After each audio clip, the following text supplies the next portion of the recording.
gracias por su asistencia al webinar El ciclo de carbono y la reducción de emisiones en el camino hacia la sostenibilidad. Este es un webinar organizado por Gaia, capítulo sostenible de la SP Lima. Para este encuentro hemos convocado a 2 expertos quienes discutirán acerca del ciclo de carbono y la reducción de emisiones de CO2. Al final de esta presentación, el público tendrá 15 minutos para dejar sus preguntas en el botón de preguntas y respuestas, las que serán tomadas por Roxana Serpa, consultora senior en transición energética, moderadora del webinar. Comentarles también que si tienen alguna consulta, pregunta o sugerencia al término de este webinar, pueden escribirnos al correo spgayaeventos@gmail.com, las mismas que serán todas absueltas por esa vía por nuestros especialistas. Al final tendremos una presentación del concurso Energízate Perú. Nuevamente agradecemos a todos los participantes y en especial a los profesionales que participan el día de hoy. Con nosotros está el señor Enoc Basilio, quien se encuentra completando un doctorado en secuestro de carbono en Asperg, Caus, en Arabia Saudita. Enoc Basilio posee un título de licenciatura de la Universidad Nacional de Ingeniería en Perú, así como un título de maestría en Ingeniería por la Universidad de Alberta en Canadá. Enoc Basilio tiene una amplia experiencia en el estudio del flujo de fluidos en medios porosos y ha utilizado métodos experimentales y simulación numérica para mejorar la comprensión de este proceso. Actualmente, su trabajo actual se enfoca en el secuestro geológico de carbono y el almacenamiento de hidrógeno en el subsuelo. Nos acompaña también esta mañana la señora Geraldine Izaguirre, quien es abogada por la PUC con mención notable, candidata a magíster en la Maestría de Desarrollo Ambiental por la PUC y con estudios especializados en gestión pública, energía y medio ambiente en universidades locales y extranjeras. Es autora de diversos artículos en materia de regulación, energía, cambio climático y género. Actualmente es asociada senior en Hernández y Compañía de Abogados y docente en la Facultad de Derecho de la PUC y Universidad de Lima. Es miembro de Women in Energy Wing, Sociedad Peruana de Estudios de Impacto Ambiental SPIA, Peru Young Energy Professional PIEP, entre otras instituciones. Los dejamos ahora con Enoc Basilio. Adelante, por favor.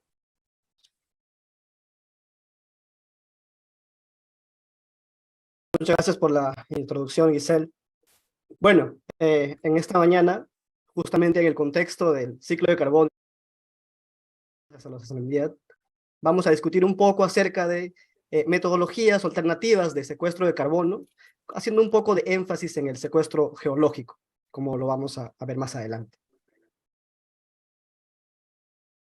Pero antes de comenzar toda esta discusión, quiero hacer una pregunta y decir, ¿cuánto emitimos nosotros sin darnos cuenta? Entonces, para ello he hecho un cálculo de verdad un poco tanto grosero, ¿sí?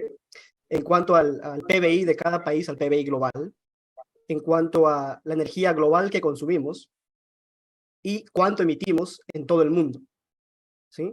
Entonces, para simplificar un poco los ceros, quiero que todos estemos familiarizados con este término G, que en realidad es el apelativo de giga. Giga significa 1 seguido de 9 ceros o 10 a la 9, ¿sí? Para no ser tan numéricos. Entonces, aproximadamente hablando, el PBI global es de aproximadamente 100.000 G, ¿no? 100.000 por 10 a la 9.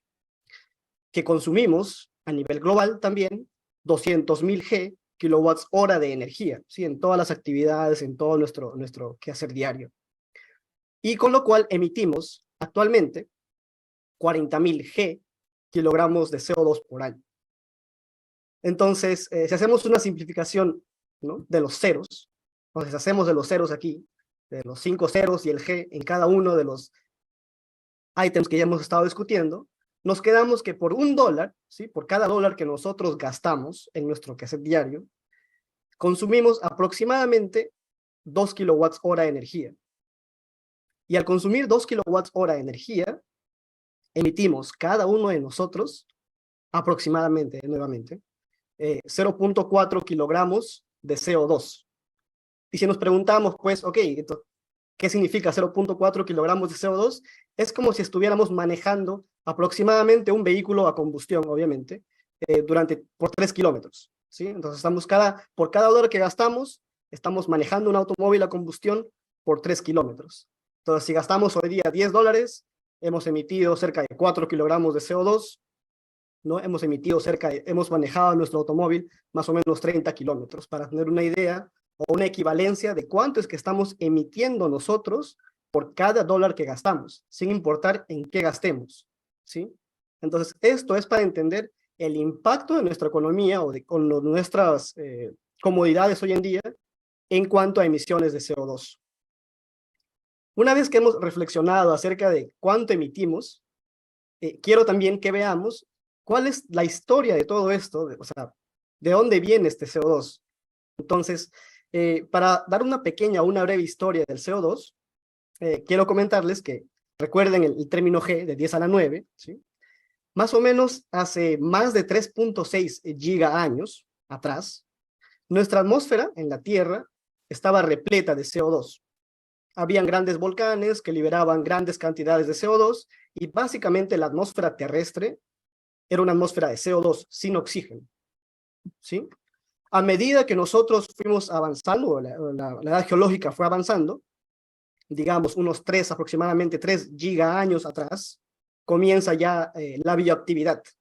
Y junto con la bioactividad comienza un proceso único, con el cual estoy seguro estamos todos familiarizados, que es la fotosíntesis, ¿no? Donde las plantas o los seres vivos absorbían la luz solar y el CO2 y botaban oxígeno como el desecho de ellos, ¿no? Entonces, el oxígeno se fue generando a través de millones de años como un producto de desecho, ¿sí? Consumían CO2 y desechaban oxígeno, esta materia viva. Y es esta bioactividad la que al final de su vida se va acumulando como materia orgánica a través de millones de años, materia orgánica rica en carbono, y se va acumulando a través de millones de años.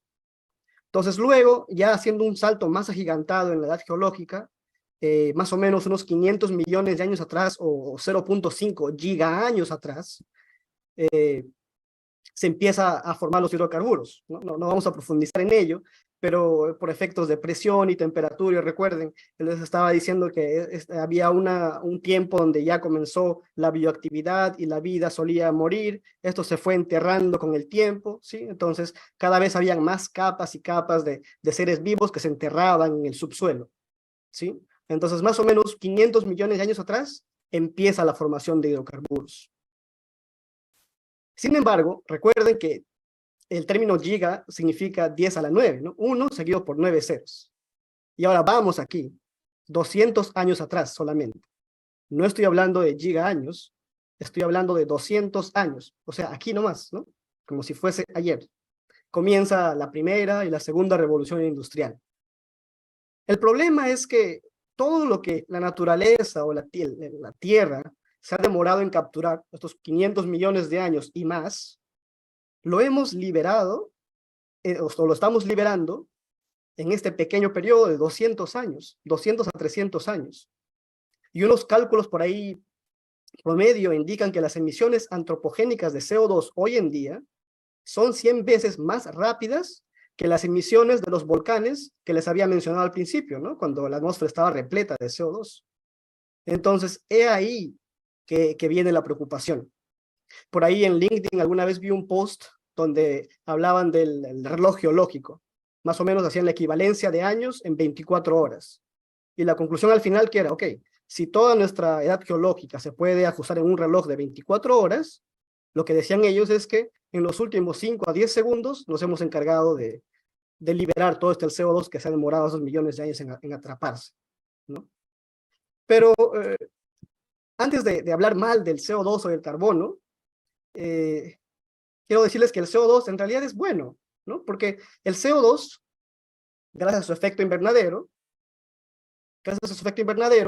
mantiene la Tierra a unas temperaturas habitables, ¿sí? Porque sabemos nosotros que el Sol emite energía radiante, esta energía es absorbida por la Tierra y cierta energía es reflejada hacia el espacio exterior, y es esta capa de CO2 o esta capa de gases de efecto invernadero, o greenhouse gases en el término en inglés, que mantiene o que atrapa este calor y que permite que la temperatura en la Tierra sea una temperatura habitable.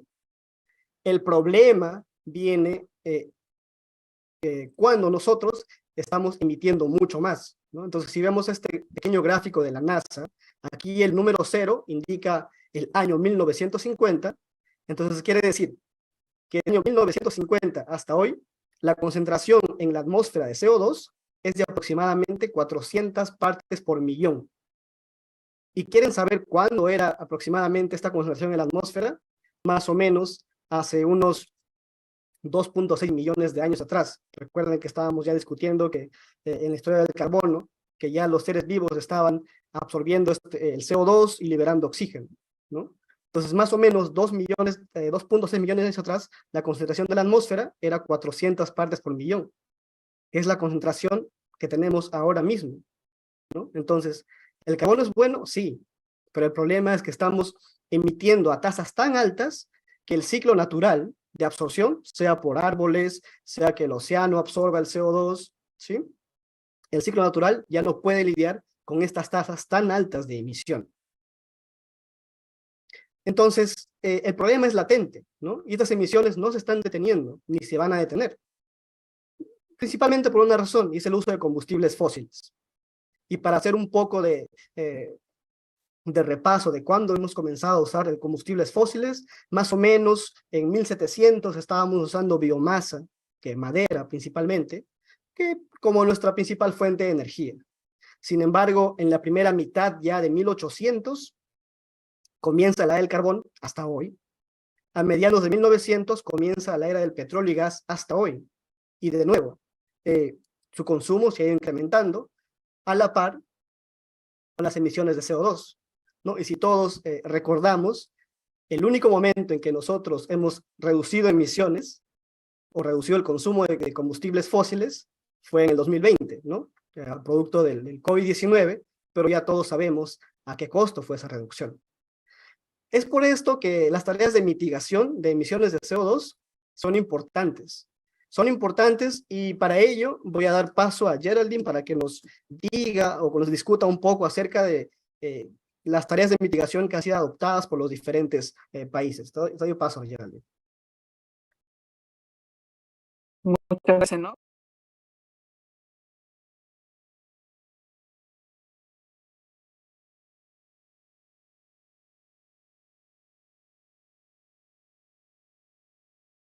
Ok, tenemos el fenómeno del cambio climático producido por este exceso de CO2 dentro de la atmósfera que impide este rebote o este reflejo de la radiación solar. Entonces, el siguiente paso es, ok, si tenemos este exceso o esta acumulación de CO2, que como ya mencionó Enoch, el carbono no es per se negativo, sino el problema es el exceso y, digamos, las consecuencias que se originan a raíz de eso, a nivel climatológico, atmosférico y bueno, y el desencadenamiento de algunos desastres naturales, entre otro tipo de efectos, es cómo gestionamos esto, ¿no? Cómo gestionamos este exceso de CO2. Y un poco mi presentación es, ok, ¿cómo reducimos, ¿no? O de qué manera podemos gestionarlo. Hay algunos instrumentos regulatorios que permiten esta gestión, que ya han sido traducidos localmente en algunas normas, en alguna regulación en el país, pero también hay otros enlaces que se van produciendo ya desde un punto de vista más transaccional. O sea, este tema no solamente es ambiental, natural, o el carbono no solamente es visto de una perspectiva puramente de las ciencias naturales, también tiene un lado jurídico de regulación, que es un poco, digamos, la perspectiva que les voy a compartir. Y también, sumado a eso, tiene un precio en el mercado, hay un valor comercial y desde el punto de vista de negocios, también el carbono en su gestión para la reducción de estos excesos que mencionaba, ¿no? También tiene una importancia de conocerla y de saber también cómo manejarlo a través de la regulación y de otros instrumentos que se pueden generar, ¿no? Y ahorita voy a poner un poco, digamos, en blanco y negro lo que les vengo comentando. Entonces, solamente para el punto de enlace, nos habíamos quedado de que una de las consecuencias de este exceso de carbono dentro de la atmósfera era la variación del clima por el incremento de los gases de efecto invernadero, ¿no? Los gases de efecto invernadero no son otra cosa que el carbono y otros gases equivalentes, ¿no? Por ejemplo, el metano, ¿no? Yo pongo aquí generados por la actividad humana, pero también, como mencionaba Enoch, pueden ser generados por volcanes, ¿no? Sin embargo, ¿no? Algo que es importante tener claro es que en los últimos informes de los paneles intergubernamentales de cambio climático, ¿no? Que son estas organizaciones a nivel mundial que se encargan de estudiar el fenómeno de manera imparcial, no es una junta de científicos, ha determinado que la principal causa del cambio climático es antropogénica, ¿no? Viene derivada de la actividad humana. Entonces, eso es importante tener en cuenta. Ahora, lo siguiente es cómo abordamos esta problemática o este fenómeno ¿no? Negativo, evidentemente, para la vida humana y para todos los seres vivos también. Hay dos puntos de vista, digamos, teóricamente para abordarlos, ¿no? Y ahorita lo vamos a aterrizar ya desde un punto de vista práctico. Por un lado está la adaptación, que quiere decir, oye, yo trato de sobreponerme a esta vulnerabilidad o estos riesgos que me generan este exceso de CO2 en la atmósfera. Entonces busco reducir, evitar los daños y pérdidas a las alteraciones. No ataco la causa, sino simplemente me sobrepongo a estos efectos, a las implicancias de este exceso de CO2. Es por eso que hablamos aquí de reducir o evitar pérdidas, ¿no? Los peligros asociados al cambio climático, ¿no? Me sobrepongo a ello. La otra manera, ¿no? de cómo abordar el tema es desde el punto de vista de la mitigación. ¿Okay? No solamente me voy a adaptar o me voy a sobreponer a estos efectos que produce el cambio climático, ¿no? Sino que voy a ir por el otro camino que es la mitigación. No voy a atacar las causas del cambio climático. O sea, si miro las causas del cambio climático es, oye, si hay un exceso de CO2, ¿no? Todo es una cadena causal, lo que tengo que hacer es reducir estas emisiones, buscar reducir la magnitud del cambio climático a través de la reducción de las emisiones, ¿no? Que es el otro camino que se sigue. Okay. ¿Cuál es la respuesta nacional desde el punto de vista de mitigación? ¿No? Hoy estamos hablando de la reducción de emisiones, estamos hablando del carbono, entonces, si bien hay los dos caminos de adaptación, y hay un plan nacional de adaptación que ha aprobado el Perú, visto solamente desde la mitigación, que digamos es el propósito de la presentación del día de hoy, hay una respuesta nacional a ella. Desde el punto de vista de la regulación, y naturalmente, también esta regulación se ha ido adaptando a mirar el carbono desde una perspectiva transaccional, como les mencionaba. Entonces, digamos, lo primero es mirar el asunto a nivel país, ¿no? A un nivel más macro. Entonces, si miramos a nivel macro, la respuesta nacional ha sido, ok, ¿qué tenemos a nivel mundial, a nivel de países? Perú ratifica el Acuerdo de París el 22 de julio del 2016, ahí está el decreto supremo a través del cual ratifica el Acuerdo de París, y ratificar no quiere decir otra cosa para los que no están familiarizados con el tema, que es adherirse a una serie de compromisos a nivel internacional. Respecto, ¿no? Digamos, de ya algunos acuerdos previos que se venían conversando, porque, digamos, París en el 2016 no fue, digamos, el punto de inicio. Si queremos buscar algún punto de inicio de cuando, digamos, los países empezaron a preocuparse por estos efectos potencialmente nocivos, que ahora ya son clarificados como totalmente nocivos, que pueden generar el exceso de CO2 dentro de la atmósfera desencadenada por el cambio climático, tenemos que retroceder a los años 90, ¿no? Con la Convención Marco de Naciones Unidas contra el Cambio Climático. A eso le siguió el Protocolo de Kioto, que a través del Protocolo de Kioto lo que se estableció fueron una serie de mecanismos a través de los cuales los países buscaron reducir su nivel de emisiones, principalmente focalizados en los países desarrollados, ¿no? A través de los mecanismos de desarrollo limpio, que digamos, fue el antecedente muy claro de cómo ya el carbono estaba siendo visto o aprendido desde un punto de vista transaccional, ¿no? Luego voy a volver sobre eso. Pero digamos, el protocolo de Kioto ya no se encuentra vigente, lo que está vigente hoy es el Acuerdo de París, y respecto al Acuerdo de París es, digamos, el punto de origen si hay que empezar a abordar el tema. Entonces, el Acuerdo de París es importante mencionarlo porque el corazón ya de este instrumento internacional, que ha sido suscrito por 194 países, entre los cuales se encuentra Perú, es precisamente la preocupación ha sido la reducción de emisiones, ¿no? El alcance de estas emisiones de CO2 a nivel internacional, ¿no? Así como les comentaba, que se hacen estudios periódicos sobre el CO2, las emisiones, los efectos relativos al cambio climático, los efectos que pueden tener en los glaciares, los efectos que puede tener respecto a la salinización de los océanos, entre otros, las lluvias torrenciales, las desertificaciones. Este panel intergubernamental de científicos que no hacen otra cosa que estudiar este fenómeno, también han determinado en uno de sus informes que el 1.5 grados centígrados es el límite de lo que podemos soportar en el planeta para, digamos, no poner en peligro la vida, ¿no? No solamente la vida humana, como la conocemos, sino también la vida de los, digamos, de los ecosistemas donde habitan otro tipo de seres vivos. Entonces, pensando en ello, digamos, el corazón del Acuerdo de París es precisamente esforzarse por alcanzar un compromiso de evitar o mantener el aumento de la temperatura media anual, ¿no?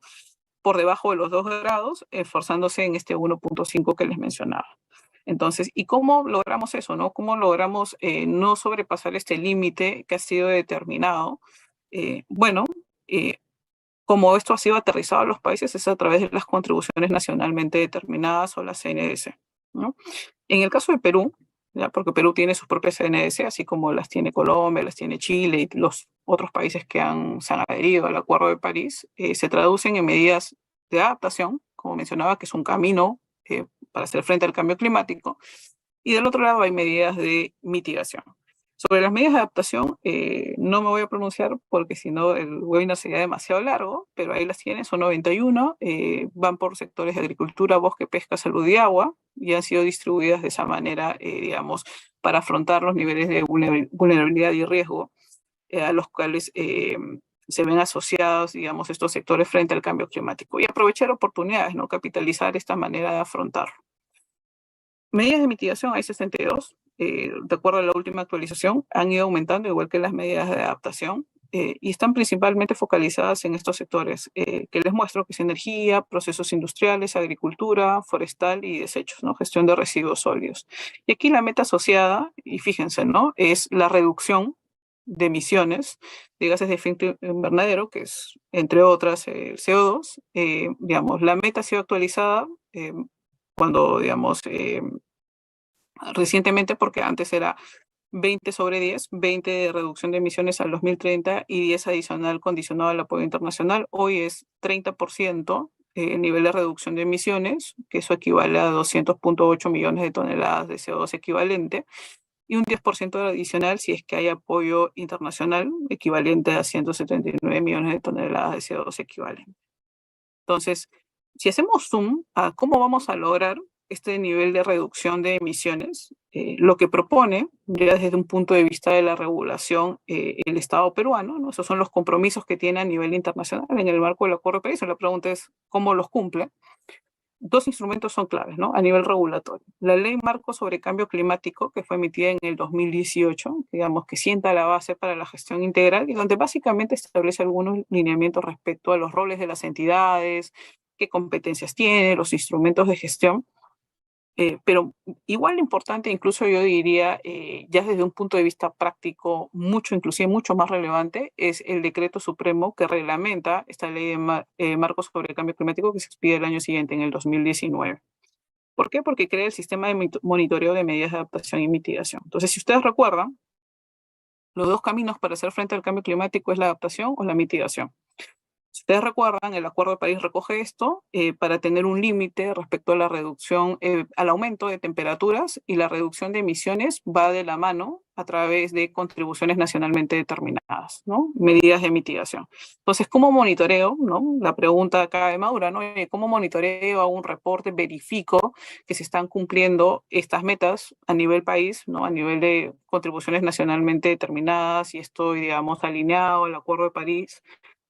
Yo, Perú, como país, a través de este sistema de monitoreo de estas medidas de adaptación y mitigación. Entonces, solamente focalizándonos en mitigación, esto de monitoreo, reporte y validación de cómo se van materializando estas contribuciones nacionalmente determinadas ya a nivel de sujetos, ¿no? Porque, digamos, una medida puede ser la electromovilidad, y la pregunta es, ok, ¿cómo vienen actuando los sujetos dentro del país? Entidades públicas, privadas, correcto, que están dentro de la cadena de electromovilidad, por decirles alguna de las medidas de mitigación.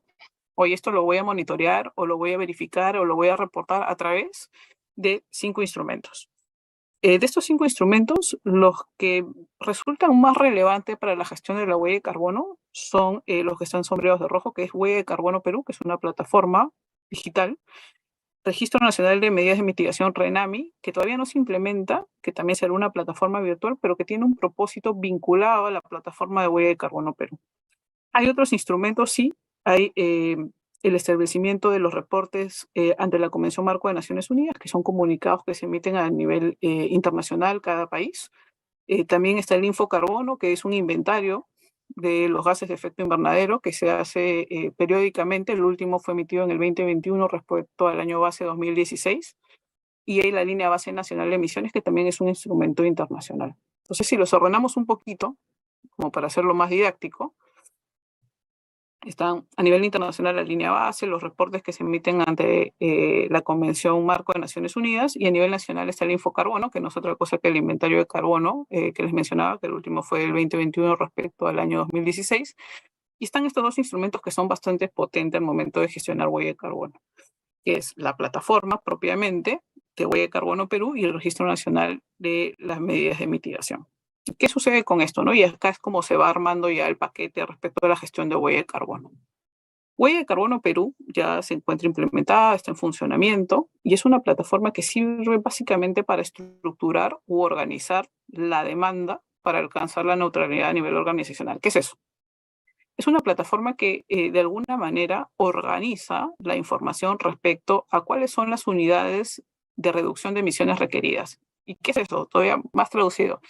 Lo que hace es establecer cuánto es lo que una empresa público-privada emite, ¿okay?, respecto a un año, porque el cálculo se hace respecto al año, cuánto de emisiones genera su actividad, ¿no? Y hay diferentes niveles de reporte, de verificación y reconocimiento, sobre eso vamos a ir, pero básicamente lo que estructura es, ok, yo emito 10, eso es lo que yo voy a reportar, ¿no?, por darles un ejemplo, y respecto a esos 10 es conforme se va a ir estructurando la demanda. O sea, si yo emito 10, esos 10 unidades de carbono son las que yo voy a necesitar mitigar posteriormente para alcanzar la neutralidad a nivel organizacional, para alcanzar la neutralidad a nivel de mi organización, ¿no? Cuando hablamos de neutralidad hablamos de 0 emisiones, ¿ok? Entonces, es así que se va armando, digamos, a través de esta plataforma y la información con la cual alimenta esta plataforma, se va estructurando cuánto es la demanda, ¿ya?, de carbono que se necesita reducir, que no es otra cosa que decir las unidades de reducción de carbono, ¿no?, parafraseándolo de otra manera.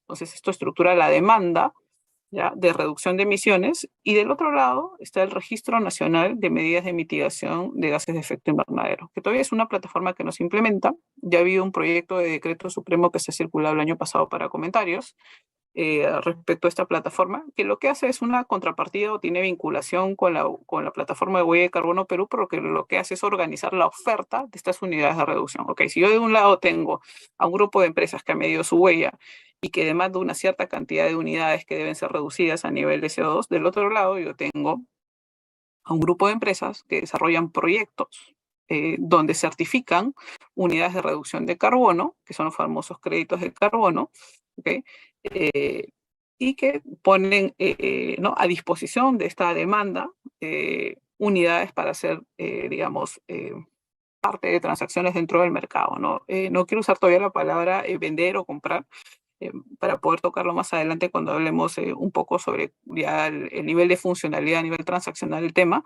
pero como se dan cuenta, naturalmente se va hablando de acá ya de un mercado de carbono, ¿no? De un lado estructuras una demanda, del otro lado estructuras una oferta, ¿no?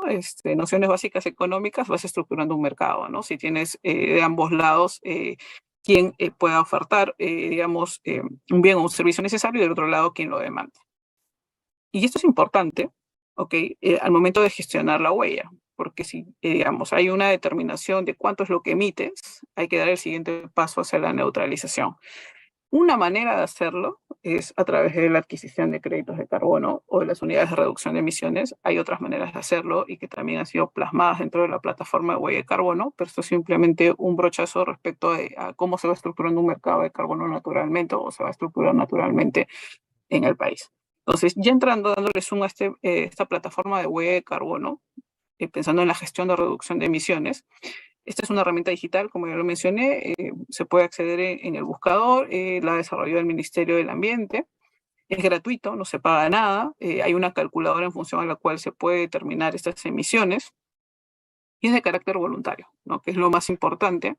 No hay una obligación de hacer este cálculo de la huella de carbono, sino simplemente aquellas empresas que consideran hacerlo, lo pueden hacer de manera libre. El objetivo principal es demostrar la transparencia del mercado en esta medición de emisiones, ¿ok? Contribuyendo al compromiso climático del país. Al 2022 habían 605 entidades inscritas, hablemos de empresas públicas y privadas, ¿correcto? Parece bastante el avance, pero en realidad es una cifra muy pobre, ¿no? Porque, digamos, si vemos las cifras del INEI, que es el Instituto Nacional de Estadística e Informática, aproximadamente hay 2.8 millones de empresas en el país.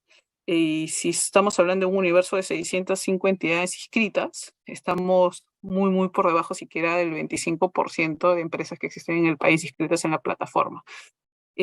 Claro, uno puede decir, ok, quizás hay algún tipo de restricción para el ingreso o el acceso a la plataforma, y la verdad es que no lo hay. Digamos, la plataforma no restringe naturalmente, y lo digo así naturalmente, porque después les voy a comentar un par de cosas adicionales, no restringe el acceso a su uso. Puede entrar una empresa con ingresos muy altos, muy bajos, podemos hablar de una MIPE, podemos hablar de una empresa que cotiza en bolsa, podemos hablar de una empresa con cientos de trabajadores o una empresa con 10 trabajadores en planilla, o una IRL, quizás una empresa que está solamente por 2 o 3 personas, ¿no? Con una persona de cabecera gestionando. Entonces la pregunta es, ¿qué sucede acá y por qué no ingresan las personas a este instrumento? ¿Correcto? Y se hace este reporte, verificación, hay que generar algún incentivo, ¿no? Quizás eso es materia para otro webinar, pero digamos, hay algunos temas que se van generando en los niveles de reconocimiento que quizás de una manera ya práctica hacen o imposibilitan que esta demanda se vaya estructurando de la manera más transparente posible, en la medida de que no abarca todo el universo de empresas del Perú, sino abarca un porcentaje, yo diría que ni siquiera representativo, ¿no? Porque va por debajo del 25%. Este es solamente un pantallazo para que vean que es una plataforma bastante funcional y, digamos, intuitiva, ¿no? Pueden ingresar y ustedes pueden explorar por rubro de empresas, sobre qué actividades desarrollan, quiénes están en la plataforma y quiénes tienen las estrellas de reconocimiento. Son 4 estrellas, son 4 niveles de reconocimiento. De este grupo de 605 entidades inscritas, solamente para que tengan una idea, más de la mitad, yo diría el 80% solo se queda en el nivel 1, que es la estrella 1 de medición, y el otro 20% se distribuye en los otros 3 niveles, donde el nivel 4 de reducción tiene el 2% de los participantes. Casi son muy pocas las empresas que llegan al último nivel de reconocimiento. Y quizás tiene que ver con lo siguiente, ¿no? Esta plataforma, para gestionar la huella de carbono, está dividida en 4 niveles de reconocimiento, como ya les adelanté. Hay una guía para el funcionamiento que es bastante clara, que está aprobada por esta resolución ministerial de 185-2021. De hecho, es la segunda edición de esta guía, ya ha habido una edición anterior, ¿no? Para digamos que uno puede revisar para ver cuál es el funcionamiento de esta plataforma. Este nivel 1 de reconocimiento, que es el que aborda la primera estrella, lo que hace es simplemente es medir las emisiones a nivel organizacional de las empresas. ¿Qué quiero decir con eso? Que lo que hace es una estimación o un reporte del nivel de gases de efecto invernadero que emite una empresa respecto a un determinado año, ¿no? Porque les decía que cada reporte es anual. En el Perú esto es totalmente voluntario, ¿ok? Y quizás la razón detrás de esto es precisamente que en los países donde esto es obligatorio, siquiera la medición, ya porque estamos hablando solamente de la medición del cálculo de la huella de carbono, del cálculo de emisiones, quizás eso tenga que ver con lo que les adelantaba en los mercados de carbono, ¿no? Si ustedes ven esta foto del World Resource Institute, lo que pueden notar es que en aquellos países que están sombreados de amarillo y que es obligatoria la medición, son aquellos países que han desarrollado un mercado de carbono consolidado, ¿no? Que es la parte de América del Norte, que es la parte europea de los países nórdicos y otros que pueden ver ahí, Oceanía, Australia, que tiene también un sistema fuerte de mercados de carbono. En nuestro caso, la medición es voluntaria, inclusive la medición puede obedecer a la cotización en bolsa. Si ustedes conocen algo del mercado de valores, saben que hay que emitir un reporte ESG, ¿no? Para aquellas empresas que cotizan en bolsa, y la medición es parte de, entonces ahí se hace voluntaria, tengo que cumplir con una obligación financiera, a veces se da por eso, otras veces es por instrucción de la casa matriz, otras veces tiene que ver con un tema más reputacional, pero digamos, Esas son las razones que llevan a que el nivel 1 sea el nivel donde se acumula la mayor cantidad de empresas, ¿no? O donde, digamos, casi todas llegan a nivel de medición particular, ¿no? ¿Cómo se hace la medición? Hay una calculadora que pone a disposición el MINAM. También hay equipos internos, in-house, que lo pueden llevar a cabo. No es necesario contratar a nadie externo. Algunos lo hacen, digamos, pero son los menos. Pero digamos que este nivel es el de mayor cumplimiento porque, digamos, hay un conjunto de variables que orientan a ello. El nivel 2, que es el de verificación, es donde empiezan a generarse algunos cuellos de botella. El nivel 2 ya implica contratar un organismo de evaluación de conformidad, que no es otra cosa que una auditoría respecto a cómo se ha calculado la huella en el nivel 1. O sea, hay que verificar el cálculo efectuado para el nivel 1. Problemas que se han presentado es el mercado de auditoras es bastante acotado, con lo cual a veces son difíciles los tiempos de agenda de los auditores. Las auditorías no son, digamos, económicamente viables para algunas empresas. Cuestan, digamos, parte de presupuestos que a veces no se tienen y muchas veces son niveles de entrampamiento para empresas pequeñas, ¿correcto? Y a nivel práctico. Y ha habido un cambio de ISO recientemente que ha generado que a veces mucha de la información que ya se venía trabajando con algunas empresas de años anteriores, esto sucedió en el 2020, haya tenido que ser descartada y establecer nuevas líneas base, ¿no? Con lo cual se han encarecido algunas auditorías y eso ha hecho también inclusive que muchas empresas retrocedan de cómo venían reportando en la plataforma. En nivel 3, que es ya propiamente de la reducción, fíjense, ¿no? Ya tengo calculada mi huella, ya estoy sido verificada y ahora voy a nivel 3 de reducción. Acá el tema ha sido cómo ejecuto esta reducción de emisiones, ¿no? O sea, ya estoy gestionando mi huella y estoy llegando al nivel de reducción, ¿no? De este carbono generado. ¿Cómo lo logro? Acá muchas empresas se han apalancado con algunas consultoras que les permiten desarrollar algunos proyectos, algunos lo hacen in-house, pero el problema es hasta qué punto yo puedo hacer una reducción interna, gestionar mis propios procesos y hasta qué punto yo puedo saltar al nivel 4 rápidamente. Y esto es importante porque el nivel 4 viene vinculado a una reducción superior, producto de o una reducción sostenida en el tiempo. Yo llego al nivel 4 porque vengo 2 años reportando nivel 3, porque fortalezco la gestión con mi cadena de proveedores o porque neutralizo mis emisiones a través de la compra de créditos de carbono. Entonces, ¿qué es lo que viene sucediendo en la práctica y que se viene generando una serie de noticias acerca de esto? Ustedes lo pueden buscar, es que se forma algún tipo de cadena de greenwashing, ¿no? ¿Qué quiere decir eso? Oye, que yo no me esfuerzo en el nivel 3 y no hago una reducción in-house llevándome al límite en la mejora de mis procesos o en la sustitución inclusive de algunos procesos que ya devienen tecnológicamente nocivos ambientalmente y generan muchas emisiones. Me esfuerzo muy poco en el nivel 3 y salto directamente al nivel 4 de reducción y compro créditos de carbono, ¿no? Y con eso yo ya neutralizo. Y no importa que yo no reduzca casi nada, ¿no? Sino simplemente mercantilizo los créditos de carbono, los compro, ¿no? Me enfoco, digamos, en una vista meramente transaccional, porque si se dan cuenta, todos estos niveles de gestión tienen que ver con el tema ambiental, tienen que ver con la regulación y cómo vamos gestionando la huella, pero este nivel 4 ya es donde entra el punto de vista transaccional de los créditos de carbono o del carbono.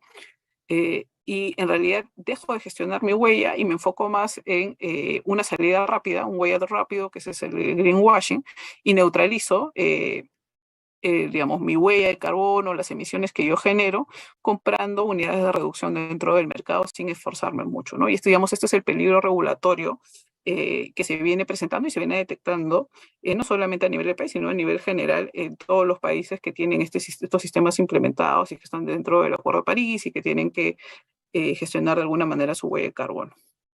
Y precisamente este es el enlace entre huella de carbono y el Registro Nacional de Mitigación.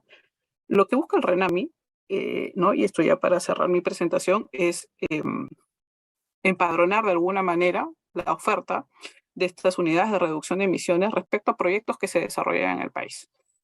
Pero un paso hacia atrás, ¿no? Si miramos el RENAMI, es ok, si yo estoy empadronando estos proyectos de créditos de carbono, quiere decir que estos proyectos ya han sido registrados o han sido validados, certificados en otro registro paralelo, ¿no? Porque luego un poco que hace el RENAMI, o lo que piensa hacer el RENAMI, porque todavía no se encuentra vigente, es un empadronamiento, una organización, una estructuración de la oferta, ¿no? Pero esta oferta ya viene siendo generada en otros mercados transaccionales de carbono, ¿no? Algunos de ellos son los que les muestro acá, es el MDL, que está mirando al Acuerdo de París por el artículo 6.4, ¿no? Que es básicamente un registro manejado por Naciones Unidas, en donde se certifica las unidades comercializadas y se genera la oferta y la demanda. Otro instrumento que es muy utilizado, otro mercado donde, digamos, hay gran incidencia local, son los mercados voluntarios. ¿Qué quiere decir eso? Que hay ONGs, por ejemplo, BERRA, que, digamos, es la organización más grande a nivel mundial que se encarga de manejar registros. Lo que hace es establecer una serie de estándares en función a los cuales evalúa los proyectos, verifica la reducción de emisiones y se emiten las unidades comercializadas y genera oferta y demanda para, digamos, los mercados de crédito de carbono, para aquella demanda que se va generando en cada país respecto a las organizaciones. Entonces, pensado así, que primero los proyectos, digamos, de la oferta de reducción de emisiones pasan por estos registros, luego van al RENAMI, que es precisamente donde se terminan organizando todos ellos, y es ahí donde hay el enlace con Huella de Carbono Perú.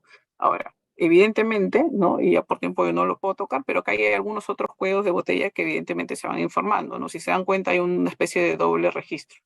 Hay un registro que se va a generar a nivel de MDL, mercados voluntarios o cualquier otro mercado de carbono por el cual se opte. Esto, digamos, son los más populares en el Perú, donde se han venido certificando los proyectos de crédito de carbono, las unidades de reducción de emisiones. Y va a haber, digamos, algunos cuellos de botella respecto propiamente a esos registros y luego de cara al Registro Nacional de Mitigaciones, que, digamos, el propósito es evitar la doble contabilidad, ¿no? Que un proyecto se registre en BERRA y en Naciones Unidas, correcto, si no, digamos, solamente puedes llevarse un registro. Un poco lo que, digamos, apunta el Registro Nacional de Medidas de Mitigación es evitar ese doble conteo y también hacer una transferencia ordenada de estas unidades, ¿no? De poder darle trazabilidad a la venta, a la transacción, a la comercialización de estas unidades de reducción respecto a las empresas que demandan la misma. Pero a pesar de, digamos, de las buenas intenciones y de los objetivos muy legítimos del registro, pueden generarse, así como en Huella de Carbono de Perú hemos visto que hay algunos retos respecto a los avances que ya hay en la gestión de la huella de carbono, también en RENAMI, y propiamente este doble registro que va a haber con otros mercados voluntarios va a generar algunos cuellos de botella a nivel regulatorio y transaccional que también en su oportunidad se tendrán que discutir y revisar de cara a la implementación de este registro, ¿no? Ya con esto finalizo mi presentación, le doy el pase a Enoch, que, digamos, lo que va a hacer él ahora es un poco ponerlos más en práctica respecto a las metodologías de reducción de emisiones de CO2. Te doy el pase a Enoch para que continúes.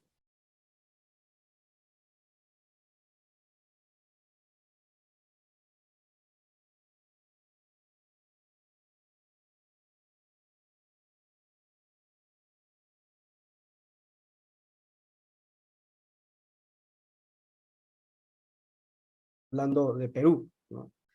Pero pues mientras las políticas globales o de Perú se adaptan justamente a estas nuevas tendencias o a estos cambios en políticas públicas, es necesario que todos sepamos o estemos alerta de las opciones que existen en cuanto al ciclo del carbono, ¿no? Para poder ser más sostenibles. Entonces, tenemos aquí las 4 R's básicas, ¿sí? Primero, reducir, ¿no? Y lo más famoso y lo que está en boga ahora en América, que es la producción de hidrógeno verde o azul. Un hidrógeno verde proveniente de fuentes de energía renovable, hidrógeno azul proveniente del gas natural, más secuestro de carbono. O también la utilización de vehículos de cero emisiones, ¿no? Entonces, de esa manera estamos reduciendo las emisiones. Otra cosa es, tenemos el CO2 y lo podemos reutilizar, por ejemplo, en materiales de construcción. Hay una metodología que se llama cristalización, más o menos, como que convierte el CO2 en roca, en la superficie. Lamentablemente esta metodología para materiales de construcción consume mucha energía, ¿no? Entonces es una tecnología aún en exploración. Otro reuso que se le puede dar a CO2 es la recuperación mejorada de petróleo, que es una industria avanzada y que se conoce muy bien desde la industria del petróleo y gas, ¿no? Que se practica desde los 70s, ¿no? Y se ha demostrado también que al inyectar el CO2 para recuperación mejorada de petróleo en el reservorio de petróleo, valga la redundancia, parte de este CO2 inyectado se queda atrapado en la estructura porosa, en el subsuelo, ¿no? Otra alternativa es la de reciclaje, ¿sí? Poder convertir este CO2 a algo más. Entonces se puede convertir, por ejemplo, el CO2 en plástico, en fibras, en gomas sintéticas o en fertilizantes. O incluso también se puede convertir el CO2 en combustibles sintéticos, ¿sí? Y la última alternativa, y es la que vamos a discutir hoy día, es la de remoción, ¿sí? Tenemos que deshacernos de este CO2. Y tenemos dos formas, principalmente hablando.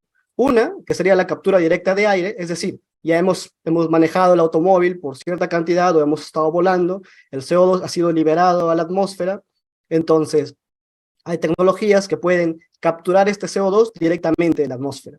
De nuevo, es una tecnología que aún está en desarrollo, actualmente es un poco caro, y no se pueden capturar cantidades masivas de CO2. Y la segunda opción de remoción que tenemos es la captura de carbono estacionario. ¿Qué significa esto? Que capturamos el carbono en su punto de emisión. Por ejemplo, tenemos una planta térmica que funciona a gas natural y tenemos básicamente ahí donde se está emitiendo el CO2, ese CO2 de alta pureza, antes de ser emitido a la atmósfera o al medio ambiente, puede ser capturado y puede ser secuestrado. Entonces, por motivos de tiempo y por objetivos del webinar, vamos a tratar específicamente sobre esta metodología de remoción de dióxido de carbono. Entonces, una vez que nosotros capturemos el CO2 estacionario o en el punto de origen, algunos ejemplos son en procesamiento de gas natural, como había mencionado, en plantas químicas. También mencioné como producción de hidrógeno azul, ¿no? Se puede producir el hidrógeno y tienes como subproducto el CO2. Este CO2 se puede capturar y se puede secuestrar. Entonces ya, una vez que hemos capturado este CO2, y acá quiero hacer un hincapié, ¿no? En que tenemos que diferenciar entre dos términos, capturar y secuestrar. Capturar significa que yo estoy emitiendo el CO2 en superficie, entonces busco la manera de poder acumular todo este CO2 y tener pues una cantidad acumulada de CO2 en superficie. Secuestrar, o alguna otra literatura sugiere el término de storage o almacenamiento. Para el objetivo del webinar vamos a usar la palabra secuestro. Secuestrar significa, ok, una vez que tú has capturado el CO2, pues ahora vamos a ver qué hacemos con este CO2. Por ejemplo, poder inyectarlo en el subsuelo y que permanezca ahí durante, pues, por siempre, teóricamente hablando. Entonces, una vez que hemos capturado el carbono en superficie, como ya hemos discutido, se puede reusar como recuperación mejorada de petróleo, uso en materiales de construcción, se puede reusar en las bebidas o alimentos. Las sodas, por ejemplo, las gaseosas que nosotros tomamos, están hechas a base de agua más dióxido de carbono, ¿no? Que es lo que le da esa característica efervescente que tienen las gaseosas. O también se puede reciclar, como ya habíamos dicho, convertir el CO2 en combustible sintético o a químicos. El problema es, y como ya habíamos discutido, es que nosotros tenemos gigaemisiones. Y repito una vez más, ¿no? El término giga es 1 seguido de 9 ceros, ¿no? Son emisiones inmensas. Y a pesar de que la reutilización o el reciclaje son útiles, definitivamente sí, no es suficiente para poder deshacernos de estas gigaemisiones de CO2. Entonces nace una alternativa para poder lidiar con estas cantidades de dióxido de carbono, y una de las alternativas es el secuestro geológico.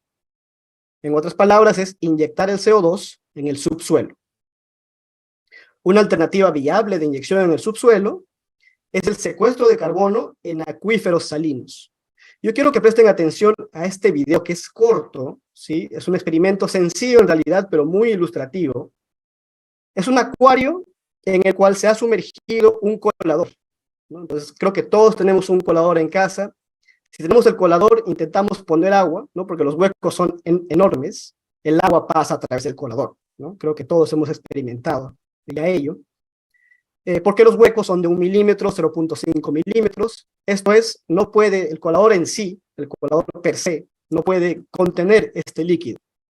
Sin embargo, Fíjense en este video, ¿no? Entonces tenemos el colador en este arreglo que está creando más o menos una estructura geológica, más o menos se encuentra así en el subsuelo, y estamos inyectando CO2, ¿no? Todo esto es agua, esto es un acuario, recuerden, y vemos que en la parte superior de este colador, el CO2 se está acumulando, ¿no? O sea, ¿qué es esto, no? Entonces, el CO2 está siendo, en palabras simples, está siendo secuestrado para este pequeño experimento.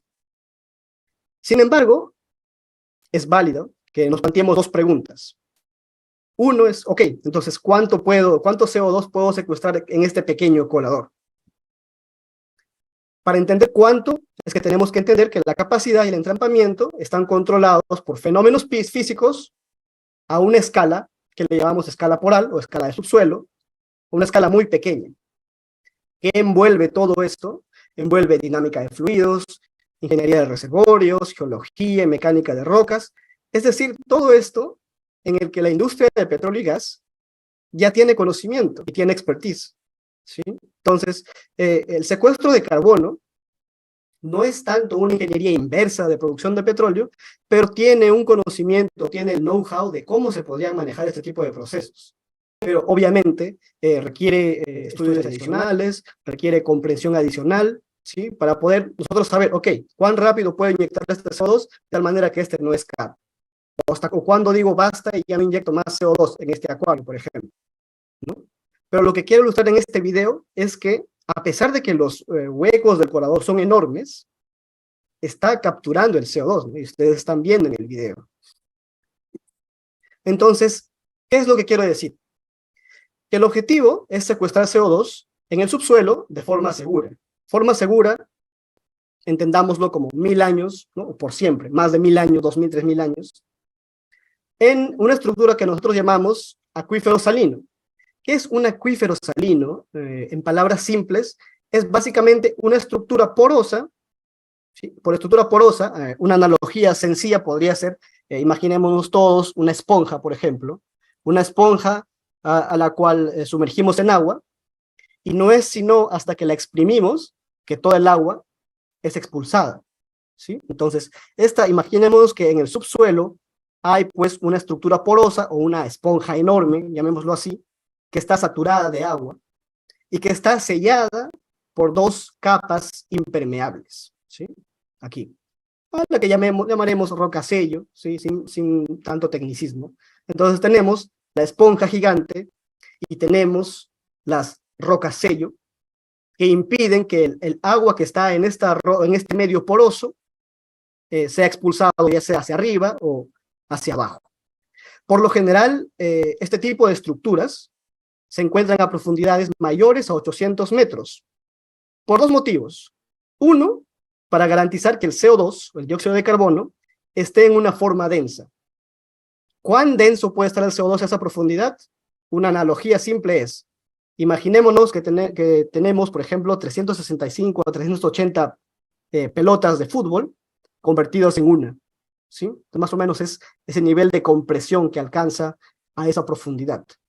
Y dos, porque a esa profundidad el agua salina, o que llamaremos ahora salmuera, es un agua que no es bebible, que no es potable, es un agua que es altamente mineralizable, y es un agua que no sirve ni siquiera para irrigación, ¿sí? Es un agua que está a esas profundidades, no sirve para beber ni para irrigar. Entonces es un agua que no estamos contaminando, pues agua dulce, ¿no? No estamos sacrificando fuentes de agua dulce. Algo que quiero resaltar también es que a estas profundidades la densidad del CO2 varía entre 266 más o menos a 766 kilogramos por metro cúbico. La densidad del agua a esas profundidades varía entre 945 y 1230, ¿sí? Sin enfocarnos mucho en los números, es claro que la densidad del CO2 es mucho menor que la del agua. Por lo tanto, cuando estos dos entren en contacto, naturalmente el CO2 va a tender a estar en la parte superior, ¿sí? Y eso es importante porque explica toda la dinámica de fluidos envueltos en este proceso cuando nosotros inyectamos el CO2 en un acuífero. Entonces, generalmente en las discusiones de secuestro de carbono en el subsuelo, Lo único que se menciona es, ok, hemos inyectado el CO2, pero ¿qué pasa si la roca sello o estos sellos que habíamos mencionado antes fallan, se rompen, y bueno, ya el CO2 se escapa y todo está perdido, ¿no? Pero hemos estado ignorando, o estamos ignorando, que hay otros mecanismos por los cuales el CO2 permanece entrampado en el yacimiento o en el subsuelo, ¿sí? Entonces, voy a ilustrarles esto de manera sencilla, y es que una vez que nosotros inyectamos el CO2 en el subsuelo, de nuevo, el CO2 es menos denso que el agua, y por efectos de flotabilidad, el CO2 va a tender a irse a la superficie, porque es menos pesado que el agua. Entonces el CO2 seguirá un rumbo hasta que se encuentre con esta capa impermeable y no pueda movilizarse más hacia arriba, ¿sí? Entonces, en este proceso discutiremos, uno, entrampamiento estructural, entrampamiento residual, entrampamiento por solubilidad y entrampamiento por mineralización. Entonces, ¿qué es el entrampamiento estructural? No es otra cosa que nosotros, una vez que inyectemos el CO2, estamos poniendo, o que todo el futuro del proyecto de inyección va a depender justamente de este recipiente en el cual estamos inyectando el CO2. Estamos confiando en que este recipiente no se va a quebrar, estas capas impermeables no van a tener fugas y el CO2 va a permanecer entrampado ahí por siempre. Entonces, estamos poniendo toda nuestra confianza en la integridad y la capacidad impermeable de la roca seca. Otra cosa es que el CO2 es almacenado como fase libre, Entonces, este es el primer tipo de entrampamiento, y creo que es el más común, y el que causa quizás mayor preocupación en cuanto a cuán confiable puede ser inyectar el dióxido de carbono en el subsuelo.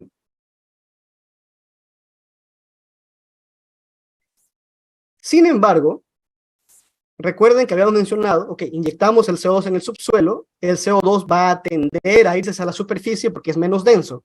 Justamente en este viaje que hace el CO2 hacia las partes más elevadas, ¿sí? Hasta que se encuentra con la capa impermeable y no pueda fluir más, es que parte de este CO2 es dejado atrás, ¿sí? Como hablemos de una estructura porosa, parte de este CO2 inyectado, ¿no?, como pequeñas burbujas, se quedan atrapadas en los pequeños poros de la roca, lo cual se conoce como entrampamiento residual, ¿no? Entonces, al principio, si queremos ser un poquito más técnicos, diremos que al principio teníamos en el acuífero salmuera, ¿no? De nuevo, salmuera no es otra cosa que agua salada, una salmuera que teníamos el espacio poroso lleno de salmuera, inyectamos el CO2 desplaza brevemente a esta salmuera, y luego, por efectos de densidad, ¿sí?, el CO2 comienza a viajar hacia la parte superior, pero esta salmuera que inicialmente fue desplazada, ahora regresa. El término técnico para esto es imbibición.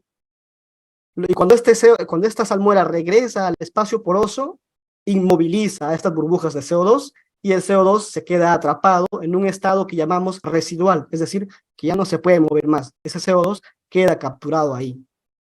Y de hecho, esta es una de las principales causas por las cuales cuando se hace, por ejemplo, inyección de dióxido de carbono para recuperación mejorada de petróleo y que en superficie no recolectemos todo el CO2 inyectado, es justamente por esto, porque parte del CO2 se queda atrapado en esta estructura porosa, ¿no?, en este caso el yacimiento petrolífero, o para este caso del acuífero. El siguiente entrampamiento o mecanismo es el entrampamiento por solubilidad. Y para mí, personalmente hablando, es el más importante de todos. ¿Por qué? Porque muchos estudios han demostrado que la disolución puede atrapar hasta el 50% del CO2 inyectado, ¿sí? Entonces hay estudios que demuestran eso. ¿Qué sucede? A medida que el CO2 entra en contacto con esta salmuera, el CO2 se comienza a disolver en la salmuera. Y este proceso natural ocurre en los océanos, por ejemplo. Toda esta emisiones de CO2 que tenemos en la atmósfera, es absorbida por los océanos, y por eso también ahorita el incremento de acidez del océano es una preocupación constante, ¿no? Porque el océano está absorbiendo tanto CO2 naturalmente que su acidez se está incrementando, ¿no? Entonces, un proceso o un fenómeno natural que sucede es que cuando esta salmuera entra en contacto con este CO2, se hace más pesada y se hunde progresivamente en el acuífero. Acá tengo dos pequeños, para efectos de ilustración, que he hecho en el laboratorio, y quiero que se fijen en dos cosas. Uno, que el agua morada, como está aquí, el agua morada solamente es salmuera, agua pura. He puesto un tracer que va a reconocer que una vez que el CO2 entre en contacto con el agua se va a tornar amarilla, ¿sí? Entonces, acá tengo dos condiciones.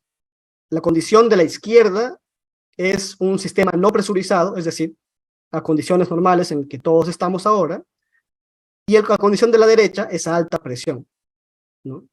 Entonces, y vemos cómo este proceso ocurre naturalmente, ¿sí? No estamos usando, pues, energía adicional para llevarlo ahí abajo, o no estamos teniendo otras fuentes para forzar esto. Es natural lo que está sucediendo aquí. Y eso es lo que naturalmente ocurre en el acuífero salino. Y es un mecanismo que a medida que el CO2 entra en interacción con la salmuera, este se hace más pesado y se va hundiendo progresivamente en el acuífero, como lo estamos viendo aquí, en este pequeño gráfico.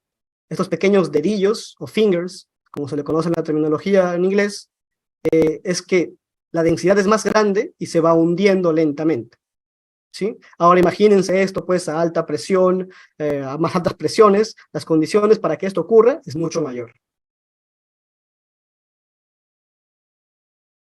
Y ahora de nuevo, esto no es utópico o no es solamente en el laboratorio. Son ya procesos comprobados. Por ejemplo, les invito a revisar un poco del caso de Sleipner en Noruega, ¿no? Donde este es un recorte de la European Commission que habla justamente del secuestro de CO2 en acuíferos salinos, ¿no? Y cómo es el éxito, o cómo fue el éxito de secuestro de carbono en el Sleipner Field. Y por último, hablamos del entrampamiento por mineralización. ¿Qué sucede? Entonces ya hemos inyectado el CO2 en la salmuera o en el acuífero. Les había mencionado que esta interacción de la salmuera con el CO2 incrementa la acidez del agua. Este incremento de acidez lleva a procesos químicos o geoquímicos que son disolución y precipitación. Se disuelven nuevos minerales, se forman nuevos minerales, y en este proceso geoquímico que ocurre en el subsuelo, pues el CO2 que antes era gaseoso, ahora se convierte en sólido, ¿sí? Convirtiendo al entrampamiento por mineralización al mecanismo más seguro, ¿sí? Para poder secuestrar el CO2. Es el más lento, pero es el más seguro. Y de nuevo, las tasas o de cuánto tiempo pueda demorar esto depende mucho de la geología o depende mucho del caso que se esté estudiando. De nuevo, esto tampoco es utópico, ya se practica a escala comercial. Hay una empresa que se llama Carbfix en Islandia que justamente hace esto, ¿no? Ellos usan rocas basálticas, lo ponen en contacto con agua carbonatada, o sea, agua mezclado con CO2, y ellos en reportes de investigación reportaron que alcanzan la solidificación en unos cuantos meses, ¿no? La tecnología fue tan reconocida que incluso fue la portada del journal Nature, ¿no? El journal más importante en investigación a nivel global. Entonces, para dar constancia de que estas metodologías son probadas, pero obviamente que requieren mucho más estudios, que requiere ver un caso por caso, de si puede aplicar en este tipo de formación o no. Entonces, pero quiero mostrarles que eso existe, ¿no? Entonces, cuando hacemos inyección en el acuífero salino, no estamos confiando solamente en la estructura, ¿sí?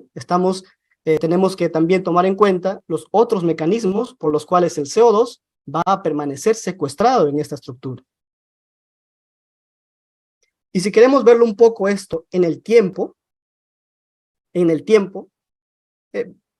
verlo de manera simple, ¿no? Este es un gráfico publicado por el IPCC en el 2005, el reporte, donde habla que el entrampamiento estructural es el primero que ocurre, naturalmente, apenas inyectamos el CO2, de nuevo, por la diferencia de densidades entre el CO2 y el agua, El CO2 migra hacia la superficie y queda atrapado en la estructura. Ese es el mecanismo como que más rápido ocurre. Sin embargo, a la par, ocurren los mecanismos de entrampamiento residual y entrampamiento por solubilidad a lo largo de todo el proyecto, como pueden ver aquí. Y bueno, como ya habíamos mencionado, el entrampamiento mineral tal vez es más lento, pero es el más seguro de todos, porque convierte al CO2 en un estado sólido, ¿sí? Debido a estas reacciones químicas de disolución y precipitación. Y la pregunta que tal vez todos se pueden estar haciendo, ok, bueno, pero ¿y esto puede alcanzar la escala comercial? Y la respuesta es sí, ¿no? Ya los mercados globales están adaptando o están dando precio al secuestro de carbono. Por ejemplo, en la Unión Europea ha llegado a 100 euros por primera vez, en California ha llegado a $200, en Canadá, en Alberta, para 2030 van a llegar más o menos a $250 canadienses. Entonces, de nuevo, ¿no? Entonces, ya la tendencia global de adaptación está ahí, y lo que nos queda a nosotros es adaptarnos y poder aprender más acerca de estos mecanismos de secuestro de CO2. Con esto yo cierro mi presentación y doy paso a las preguntas. Muchas gracias. Muchísimas gracias a Enoc Basilio y a Geraldine Izaguirre por su gran aporte sobre este tema tan importante. Ahora los dejamos con la moderadora, la señora Roxana Serpa, quien es abogada de la Universidad de Lima, con estudios de maestría en Derecho comparado con la University of Michigan USA, maestría de Administración de Negocios de la Rice University USA y diplomada en Energías Renovables por la Universidad Australia Argentina. Cuenta con más de 28 años de experiencia profesional en la industria de la energía. Roxana ha trabajado para entidades públicas y privadas, tanto a nivel nacional como internacional. La trayectoria global de Roxana se expande a la identificación y estructuración de oportunidades de negocio en más de 40 países en el Medio Oriente, África, Europa, Asia y América del Sur. Quien tendrá a cargo esta parte del webinar de las preguntas del público hacia los expositores. Adelante, por favor, Roxana. Gracias. Gracias, Giselle. Buenos días a todos. Gracias, Enoc y Geraldine, por tan brillantes presentaciones. Hemos ido desde cómo se inicia el CO2, cómo se transforma la Tierra, cómo cambia, para regresar a un punto en el cual estamos emitiendo las mismas cantidades de CO2 de momentos en que la Tierra era inhabitable. Y hemos visto también cómo Perú adopta un sistema, una política pública para efectos de orientar hacia mitigación del CO2, de las emisiones, y tratar de paliar el efecto del cambio climático. Y para ello adoptas unas NDC y también mecanismos para llevar a cabo este recuento que se hace in-house.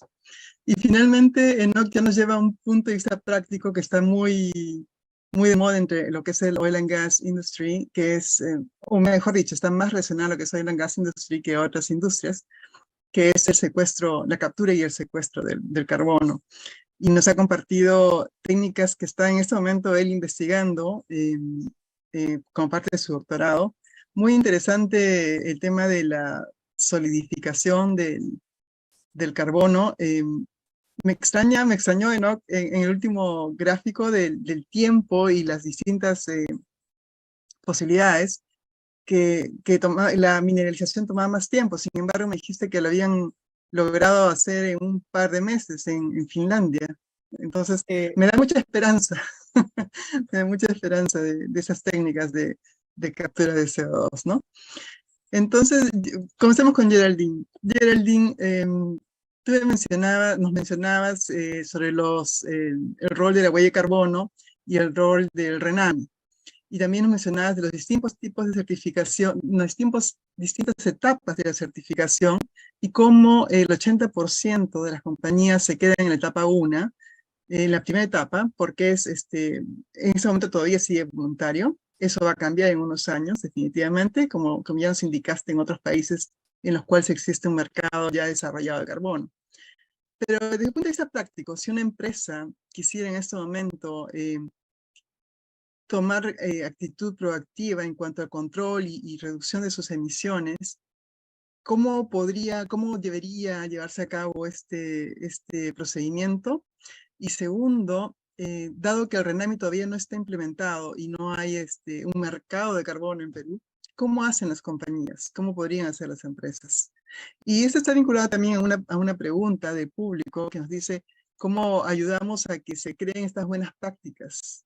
A que se masifiquen y nos unamos todos a contribuir a la reducción de emisiones. Y gracias, Roxana. Justo iba a aprovechar para enlazar con esa pregunta del público. Mira, la primera etapa, lo que usualmente vemos en la práctica es que para alcanzar la primera etapa hay que empezar por la concientización o la educación ambiental, lo que mencionaba precisamente Godofredo en su consulta. ¿Y cómo haces eso, no? O sea, suena bonito, pero ¿cómo lo logras? Entonces, lo primero es establecer un equipo que esté dedicado precisamente a gestionar la huella de carbono, ¿no? Usualmente, ¿quiénes son partes de ese equipo? Años atrás, te hablo hace 5 años, cuando recién empezó a gestionarse o a iniciar la plataforma de huella de carbono Perú, que es más o menos el tiempo que tiene ya en funcionamiento, usualmente era el equipo de gestión ambiental o el equipo inclusive de relaciones públicas, o inclusive hemos visto que lo hacía el equipo de marketing, porque el equipo de marketing tenía un subequipo que veía todo el tema que era comunicación interna. Y esto era muy orientado a la comunicación interna de los colaboradores. Ahora estoy evolucionando y lo que se hace es establecer un punto focal, que es el gestor de huella de carbono / el gestor ambiental o el gestor encargado de todos los servicios que se prestan dentro de una empresa, o el jefe de operaciones, si lo quieres ver de alguna manera macro. Y este jefe de operaciones tiene un designado en cada una de las subáreas. En el área de marketing, si estamos hablando, por ejemplo, ¿no? De que es un caso muy reciente que hemos visto, ¿no? De una empresa de servicios, que usualmente uno dice, ¿y cómo gestiona una empresa de servicios su huella de carbono? Porque no produce bienes, ¿no? Oye, en el equipo de venta hay un punto focal en el equipo comercial, hay un punto focal en el equipo que tiene que ver todos los asuntos del consumidor, o el equipo jurídico, si le quieres ver. ¿Y qué hace este punto focal? Se establece una suerte de rueda comunicacional. La misma plataforma de huella de carbono Perú te da unas equivalencias respecto a, no sé, pues, cuánto, si tú consumes de papel, cuánto es lo que finalmente termina impactando en tu huella, o cuánto consumes tú de carbono. Esto que puede ser muy técnico, está traducido ya en algunos papeles de trabajo del MINAM. Inclusive se puede conversar con el MINAM para poder tener una especie de capacitación in-house. Claro, es difícil de gestionar porque así como hay un pedido, pueden haber miles de pedidos, pero lo ideal es empezar por una capacitación y tener claro cómo se emite y cuánto se emite. Y estos puntos focales es importante tener un training porque finalmente, como estas mediciones se hacen anualmente, o sea, ya alcanzar el nivel 1 de verificación implica hacer este trabajo anualmente. Usualmente este trabajo se hace los 3 meses anteriores al cierre, porque operacionalmente en una empresa todos tenemos que presentar impuestos. Entonces hacerlo a fin de año es imposible, no llegaría nunca, y por lo general es información voluminosa la que se tiene que analizar, porque hay que, digamos, analizar diversos puntos de la operación de diversas áreas. Entonces se empieza 3 meses antes, se recopila información y finalmente se van trabajando plantillas de procesamiento de datos. Estas plantillas son muy, muy sencillas. Algunos ejemplos inclusive están colgados en las páginas del Ministerio del Ambiente, y lo que hace simplemente es traducir el consumo de papel que yo tenga a nivel de emisiones, el traslado de personal, también traducirlo en número de viajes, traducirlo en cantidad de emisiones emitidas. Y hay una calculadora que ha trabajado el MINAM que es totalmente gratuita, que está dentro de la página web. Y es por eso que muchas empresas logran alcanzar el nivel 1 de verificación. Porque, digamos, lo primero es que todos entendamos qué son las emisiones, a cuánto equivalen determinadas actividades dentro de mi operación a emisiones determinadas, que inclusive ya hay equivalencias establecidas. No hay que inventar nada, tampoco hay que, digamos, hay que lucubrar tanto para poder determinar eso. Eso ya existe. Hay una calculadora que el MINAM pone a disposición.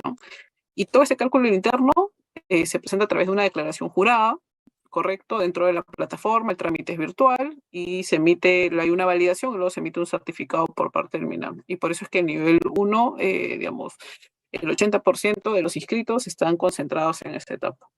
Pasar a nivel 2 y los niveles subsiguientes implica un nivel de inversión mucho mayor, que pasa de la simple concientización y educación ambiental, el gestionar mejor mis residuos, el no utilizar tanto papel, evitar ciertos traslados, utilizar la bicicleta, hacer home office, el teletrabajo y todas las medidas que pueden implementar, muy sencillas a las más sofisticadas, que es poner paneles solares, poner luces inteligentes, ¿no? El recambio de luminarias. entre otras que pueden haber dependiendo de cada tipo de industria y cada tipo de empresa y caso particular.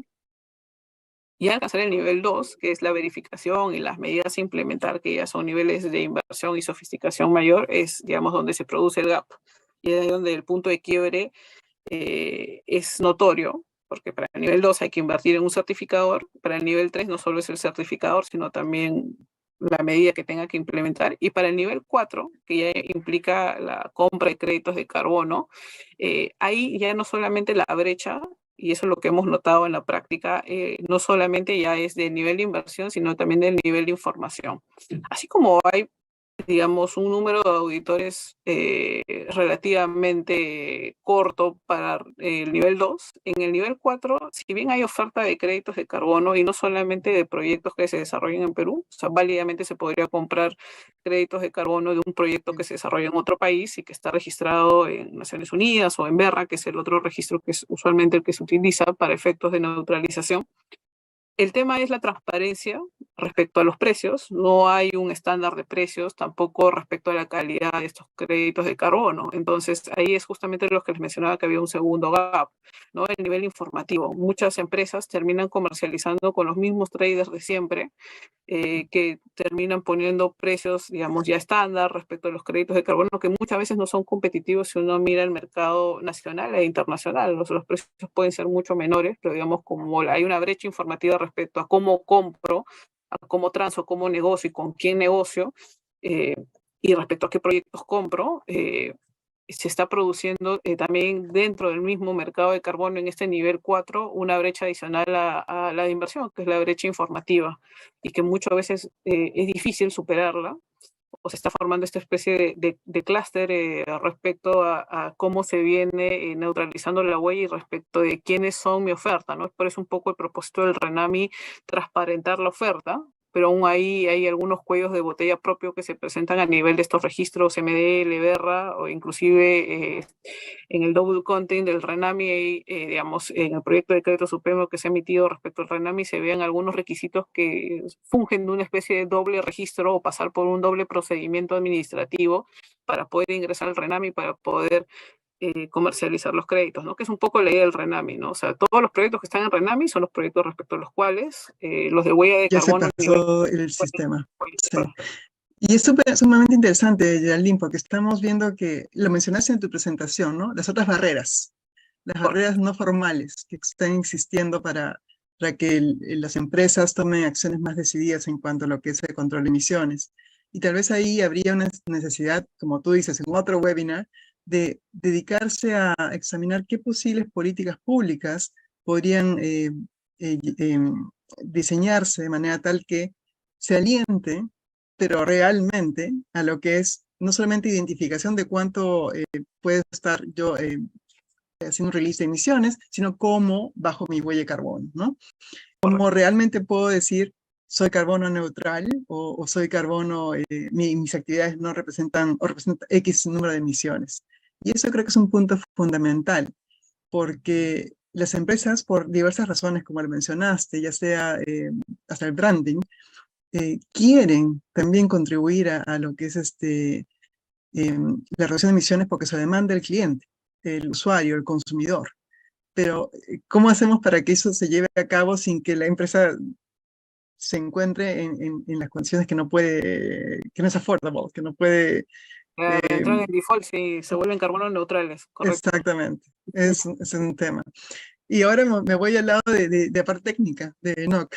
Hemos hablado mucho, hablaste del IPCC, y en el último informe que emitieron hace una semana más o menos, identificaban el CCS como una posibilidad de captura de carbono definitivamente, pero lo indicaban como un costo muy alto y un impacto muy pequeño.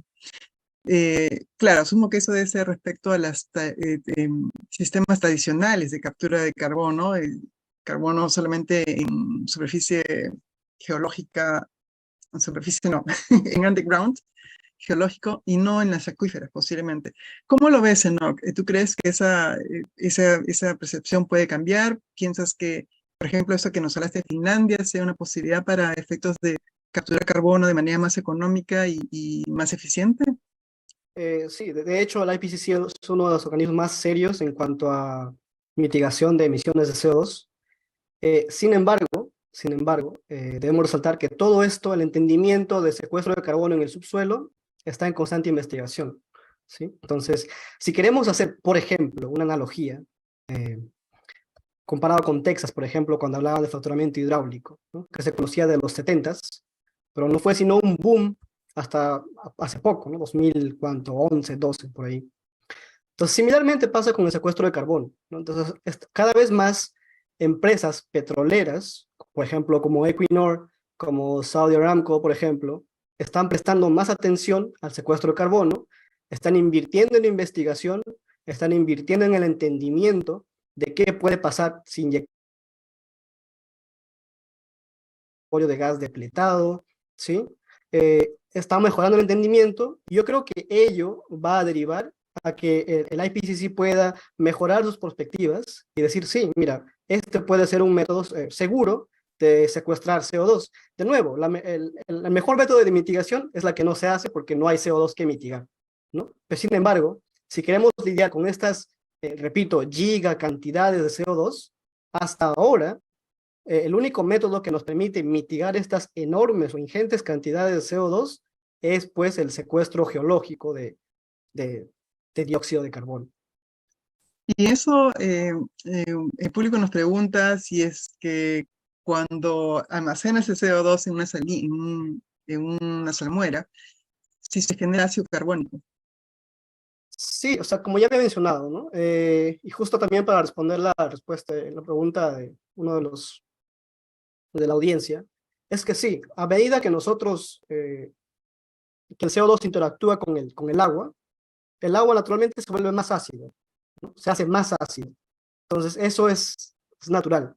Y esto me lleva a responder también la pregunta de Werner, que habla que sí, el océano ha estado absorbiendo ingentes cantidades de CO2, lo cual ha estado incrementando la acidez del océano y matando la biodiversidad también del océano, ¿no? Entonces, es un problema latente. Y me preguntaban por ahí, pues, ¿qué se puede hacer?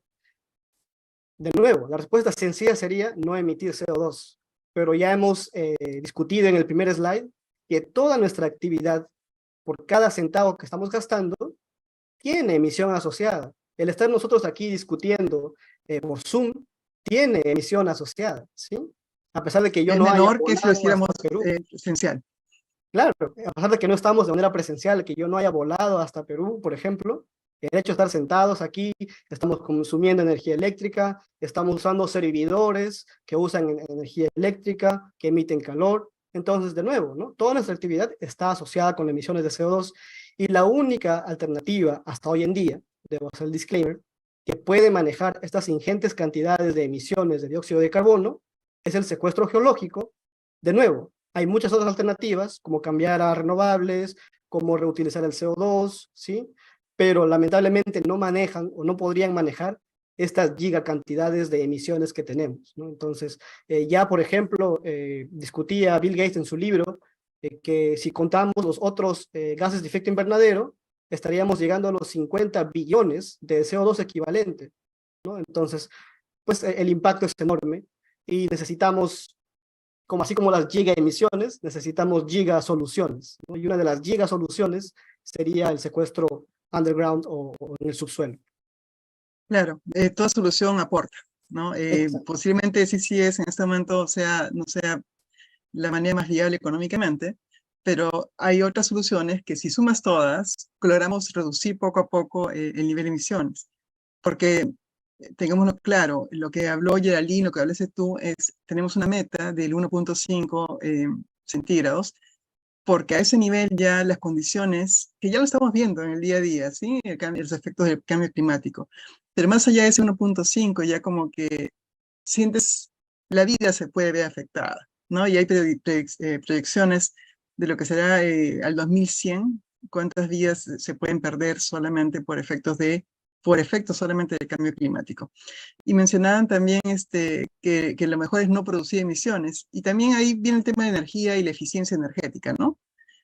Acá también estamos siendo más eficientes al momento de hacer un webinar en vez de hacerlo de manera presencial, ¿no?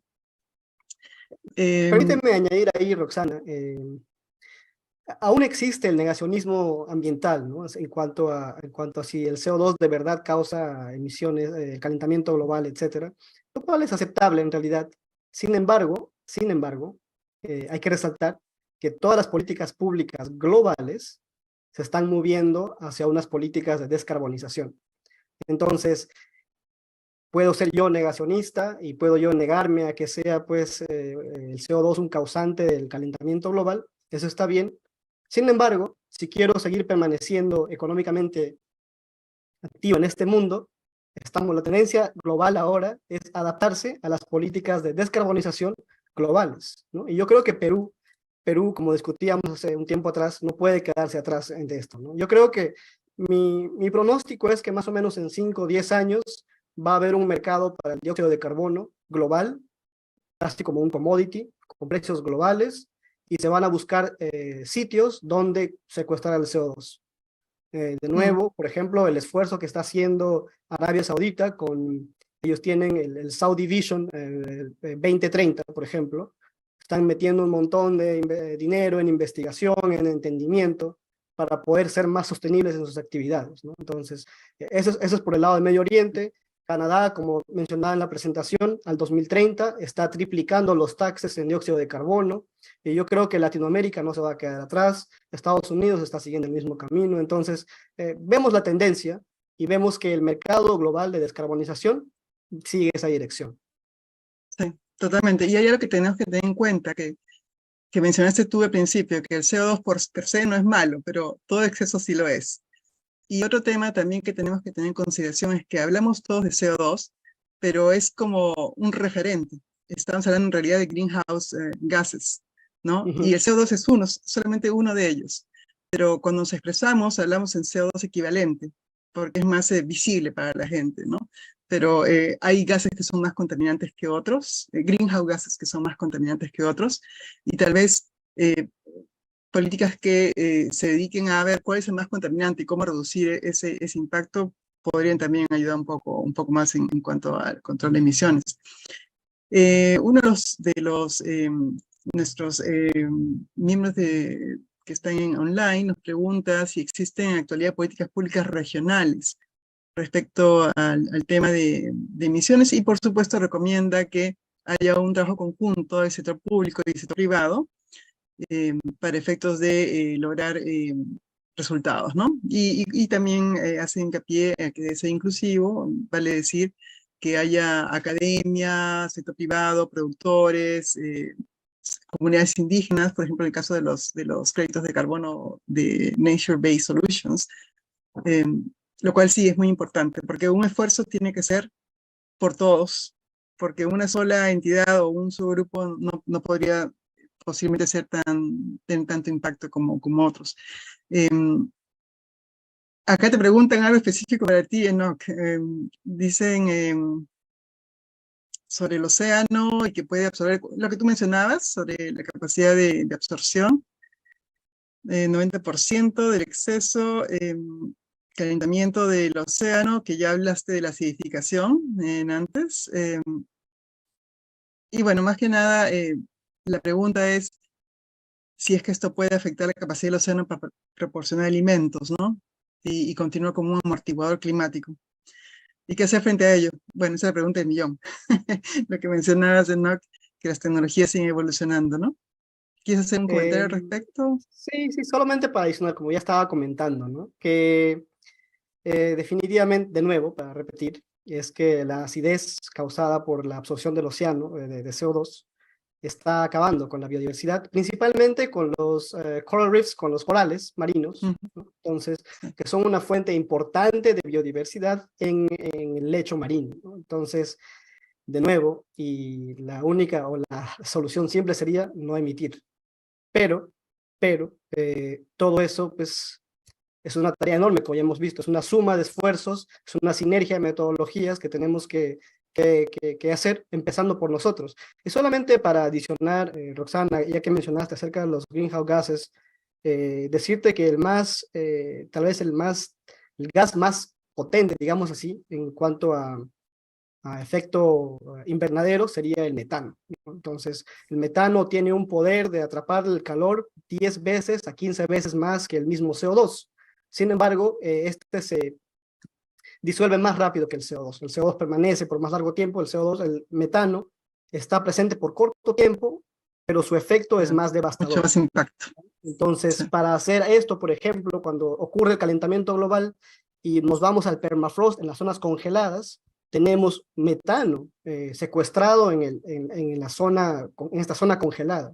Entonces, imagínate si llegamos al calentamiento de 2, 3 grados y estas capas de hielo se empiezan a derretir, todo este metano va a ser liberado y va a multiplicar el calentamiento global o va a acelerar el calentamiento global, ¿no? Entonces, de nuevo, o sea, la solución no es sencilla, pero voy a decir que la solución tiene que empezar por cada uno de nosotros al ser conscientes, de nuevo, que por cada dólar estamos emitiendo 0.5 kilogramos de CO2 generalmente hablando.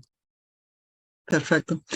Geraldine, ya la última pregunta porque ya se nos está pasando el tiempo. Me preguntan si tienes conocimiento de qué tipo de qué tipo de medida de mitigación o qué tipo de actividades industriales están dando origen a estos créditos de carbono o a este reporte de la huella ambiental, de huella de carbono. Sí, sí. En el caso de proyectos de crédito de carbono, donde yo diría que son 3 los sectores donde se están incidiendo más, y es información pública, pueden acceder a la página de Naciones Unidas y ponen el buscador CDM, Project Search, van a encontrar ahí todos los proyectos que están en todos los países, no solamente Perú, lo mismo en Verra. Verra tiene un buscador público donde se pueden ver todos los proyectos que se desarrollan en todos los países. El sector donde se desarrollan más proyectos, evidentemente es el sector forestal, ¿no? Básicamente está enfocado en conservación de áreas naturales protegidas, en reforestación de algunas otras zonas que no son parte de áreas naturales protegidas, con lo cual, y ahí venía también mucho de la crítica, ¿no? Cómo enlazas finalmente el tema de la reducción de emisiones con la protección de algunos derechos de comunidades indígenas que posiblemente se puedan ver afectadas por el desarrollo de estos proyectos, que ese es un tema pendiente. Entonces, el sector forestal, luego está el sector energía, el energético, principalmente energías renovables. Ya hay una moratoria en Verra y en CDM, ya no se pueden registrar más proyectos de energía renovable, que era solar, eólica e hídricas, las que se venían registrando, ya no se registran a partir de este año, con lo cual en el sector energético la novedad ahora son los proyectos en electromovilidad. Si ustedes pueden buscar, y hay muchos proyectos de electrolineras que han sido registradas, los puntos de carga, algunos también recambios de vehículos de combustión a vehículos eléctricos, y hay algunos programas de eficiencia energética que también han venido siendo registrados en CIEM y en Verra, pero son muy pocos. Y el otro sector que va ligado también al tema de transporte, y por ejemplo, ahí están registrándose los grandes sistemas de transporte público, el metropolitano y el Metro 1 de Lima, por ejemplo, están registrados dentro de dentro de estos proyectos donde se certifican créditos de carbono, así como también en otros países. Por ejemplo, Colombia también ha registrado su metropolitano para la emisión de proyectos de crédito de carbono, y los menos son proyectos de gestión de residuos sólidos, muy pocos, la verdad. Y me parece que por ahí hay un par de proyectos que tienen que ver ya con el manejo hídrico del agua, con un consumo eficiente de agua, que también son muy pocos. Creo que por muy pocos me refiero a uno.